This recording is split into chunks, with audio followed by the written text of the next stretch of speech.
So without further ado, I think we'll jump in.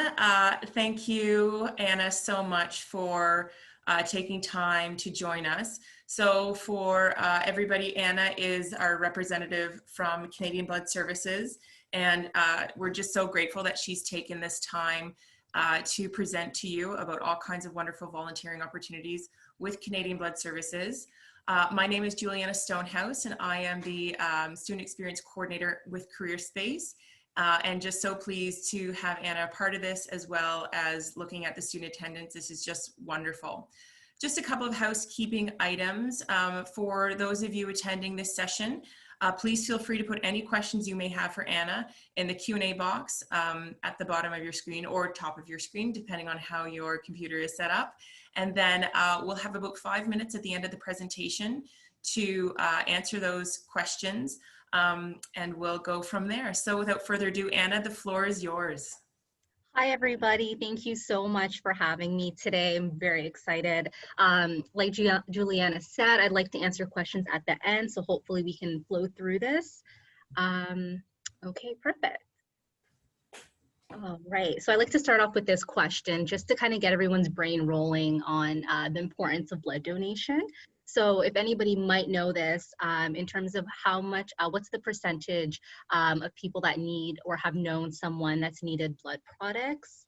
I'll tell you right here. So 52%, a lot of people get really surprised about this, that almost more than half of the Canadian population has either needed blood products or knows somebody that's needed blood products. So this stat just really shows that this is something that affects everybody, maybe not you directly, but most likely somebody that you know. I'll give a short little intro. My name is Anna Yassin. I'm the Volunteer Resource Coordinator with the Canadian Blood Services, and I oversee the volunteer program in Ottawa, Kingston, and Peterborough. So I'm really happy to be able to be doing this on Zoom, since I am located in Ottawa, so I don't always get the chance to connect with students outside of my city. So this is great that I get to connect with everybody virtually. So I'll talk a little bit about COVID kind of before we start everything, since it is impacting our lives, and you guys probably know that better than anybody. So this is Percy. So Percy is a convalescent plasma donor, and he told us he felt I needed to help in any way I could. He read that donating plasma might be a benefit to COVID-19 patients, which led him to Canadian Blood Services. So Canadian Blood Services is proud to be a part of a national clinical trial to test COVID-19 convalescent plasma and plasma donated by people who have recovered from COVID, which could be safe and an effective treatment option for patients with the virus. So that's kind of what we're doing in terms of this new COVID world that we're in. So precautions that are necessary. So I'm not sure if everyone here has ever been to one of our clinics, but a lot has changed to kind of be able to deal with everything that is happening with COVID. So during these difficult times, it's really crucial that we continue to deliver on our promise to Canadians. So safety is our highest priority.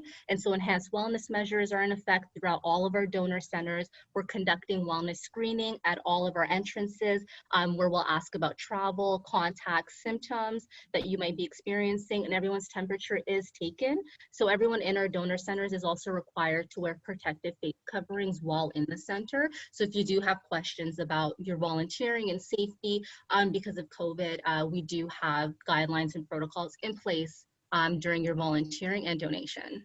So Canadian Blood Services, I'll give you guys a little brief overview of who we are. So Canadian Blood Services was founded in 1998 based on recommendations from the Crever Report following the tainted blood tragedy. So a lot of folks do know us as Red Cross, since the Red Cross used to be the ones who would oversee Canada's blood supply, but we were created in 1998, which changed a few things. So we're dedicated to improving patient outcomes through the manufacturing and delivery of safe, relevant, quality products and services to Canadians. And volunteers, partnered organization, community groups, and generous donors and employees really make our work possible. So in terms of some of the things that we do, we're the connection between, sincere generosity of donors and inherent appreciation of recipients. So donated Plasma touches the lives and families of thousands of patients who require therapies and treatments.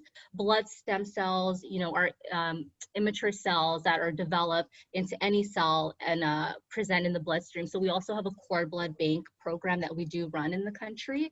And we work with the organ and tissue donation and transportation community to develop leading practices, professional education and awareness. And the primary focus of what today's conversation is in terms of your volunteer work, we manage the national supply of blood products for the province and territories except for Quebec. So this is another one that usually kind of rattles people's brains. Blood doesn't last forever, as many of you know, and people are very surprised to know that it actually only lasts for 42 days. So this just really shows us that the need is constant since there is an expiry date on blood. And these are just the basic eligibility requirements. So you need to be 17 years and older, no tattoos or piercings in the last 3 months, and a weight of 110, and not be pregnant in the past 6 months, as well as medications, travel, no dental cleaning. And the last one is, for UK, France, and Saudi Arabia, 1980 to 1996, we're not actually, if you were in those countries, you're not able to donate, and that's because of the mad cow outbreak, and there is no way to test for mad cow on a living person. So it is really just the step that we do. And this is just the height and weight requirement. I like to go over some of the steps before you donate, when you donate, and after you donate, because it does help as a volunteer to kind of know where your role would be in our donor centers. So before you donate, salty snacks and water. So we want people to be eating, bring their ID, and are able to check in. At the donor centers, you'll be asked wellness questions. Like I said, we all must wear protective masks. You can bring your own to wear. If you're a donor, a volunteer, you will be supplied with all protective equipment and gear needed. Then you check in with one of our screens or team members. Then you'll be allowed to complete the donor questionnaire and an interview, and then sit back and relax until you donate. After your donation, this is really where our volunteers, you'll see later in the presentation, really come into play. So after you donate, we'll apply some pressure bandage to your arm. We'll ask you to do some muscle tensing exercises. We'll speed up the recovery, grab a drink, relax, and enjoy once you're feeling better. So becoming a volunteer. So the easiest way to come up and sign up to become a volunteer is online. So at blood.ca/volunteers, you'll see a sign up sheet in terms of where you can sign up. For students, I do like to say you can list your home address, but it will ask you where your volunteering will take place. So it's just important to list the city so that I will get your application. So if you live in Calgary and list that you'd like to volunteer in Calgary, it won't come to me, but one of my colleagues. So just make sure that you're listing your area. And you can also email me directly at annablood.ca if you haven't heard anything or if you're having any problems accessing our application online. If you don't have access to a computer, you can always stop by one of our clinics as well and ask for a physical application, and then just hand it back to one of the staff members, and then they'll send it over my way. So the in-clinic role. So this role is responsible for creating a positive, welcoming, comfortable experience that promotes donor satisfaction and retention. So volunteers are really the last point of contact in the clinic. So they're the ones to be able to kind of speak to the donors once they finish their donations. So it's really important that our volunteers are able to, welcome our donors, answer any questions they may have, because the end of their donation experience lands with you. So that's really where the volunteers are able to help us in our clinics. So donor stations. So I like to go over donor stations just because it helps you understand the different areas in the clinic that you'll be able to help out. So the front clinic area, volunteers are able to greet and welcome donors, provide any relevant information and guidance about the donation process, and assist with front end donor flow. So when we say donor flow, especially because of COVID, the front ends of our clinics now are a little more, let's say, backed up just because there's so many extra steps and screening that we have to do. So it's very helpful when we have our volunteers out in the front clinic area just to greet people, explain to people what's coming up next. A lot of people don't know that our wellness point checks are in place. So volunteers are able to let them know, make sure you have your ID ready. These are the next steps to your donation process, and just answer any general questions people might have while they're waiting in the clinic. So donor flow area. So assist the donors, like I said, through flowing through the clinic, update our donors on donations or wait times. We do have screens located in our clinics, but it's nice when somebody's, able to go up to you and let you know, hey, it's only 15 more minutes, just because their time is so valuable with what it is that they're doing. So that human touch is very, well appreciated from our donors. Encouraging donors, to participate in any initiatives that we might have going on in the clinic, and relay any donor comments to appropriate clinic staff. So you guys are really the connection between the donors and the staff. Since the staff are so busy doing what it is that they do, they heavily rely on volunteers to let them know if there's any problems, if there's any questions that they might answer, and they're just very attentive to our donors' needs. And then post-donation area. So this is the hospitality area. So once our donors have finished their donation, they head over to the refreshment area at the end of the clinic. So this is where they can take a nice rest after their very gracious donation, and are offered refreshments. And volunteers are really looking out for adverse reactions. So the two most common reactions that we see is either a fainter or a rebleeder. So our volunteers are there to keep the area calm, let everybody know that they will be assisted if something happens, and just notifying our clinic staff that their attention is needed in the refreshment area. The biggest change you'll see in our clinics now is because of the mask policy. We're actually asking folks not to eat or drink in the clinic, which has probably been the biggest change because we're known for our cookies, and that's why a lot of people come in. So it's just volunteers are really needed. So just kind of remind the importance of that we do need everybody to keep their masks on so that we're following our guidelines. So volunteers are really there also to answer those questions that they might have, just making sure everybody's feeling okay and is healthy and just had a good overall experience. So hopefully we can see them back in the clinic. These are just some frequently asked questions. I think I only put one in here so that I don't make this presentation too long. But sometimes I have students that might say they're not able to volunteer regularly at the clinic. So is there another way that maybe they can get involved with Canadian Blood Services or volunteer their time? And booking a group is also like a really great way to give back. I know a lot of people do this if they are not able to donate. So they might not meet one of our eligibility requirements, but they'll say, I'm on a hockey team recreationally, or, my work has been looking and doing something team building. So this is a great option in organizing a group. So it does definitely take drive to get the folks together and organize that, but we'll work along with you. So if that is something that you might, want to do, whether it's by semester or yearly, that's something we can definitely look into if you just connect with me.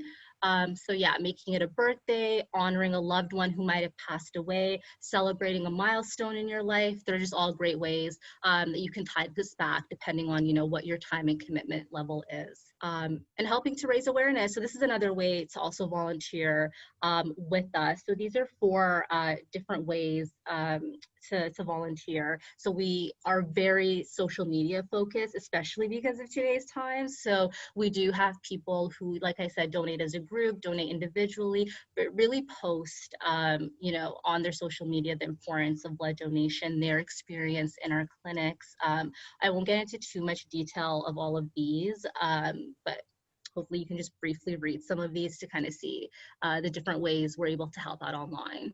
And I'm wrapping it up. Like I said, these are the different ways you can get involved. So we're known for a lot more than blood. A lot of people do usually know us for blood, but we do a plethora of different things. So depending on the different things you want to get involved in, you can always check out our website and see.